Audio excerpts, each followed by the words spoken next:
Si on fait la synthèse de ce que nous avons vu jusqu'à présent, en partant de différentes histoires, nous avons pu identifier des actions présentes ou non pour répondre à des besoins, des demandes de personnes. Ces actions s'articulent sous forme de trajectoires de soins ou pourraient s'intéresser à un ensemble de personnes avec leurs histoires de vie qui interagissent les unes avec les autres en constituant une communauté. Cette communauté est elle-même influencée par le contexte dans lequel elle vit. Les actions de soins et d'aide à la personne peuvent être interprétées en fonction des buts que l'on va définir en termes de santé.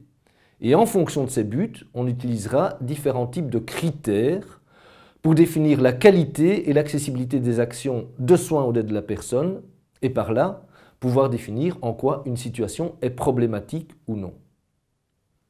Finalement, les actions de soins ou d'aide à la personne sont mises en œuvre par des acteurs, qui sont soit des professionnels de la santé, soit des organisations, soit des membres de la famille, soit des membres de la communauté.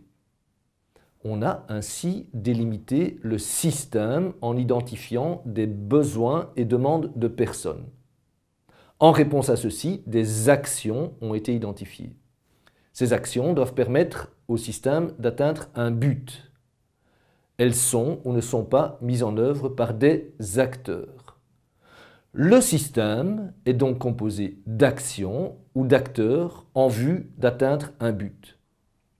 Ces actions et acteurs interagissent et les interactions sont influencées par le chemin de vie des personnes, leur environnement physique, les interactions potentielles ou existantes entre la personne et les personnes elles-mêmes, ou avec l'environnement qu'on appelle le contexte.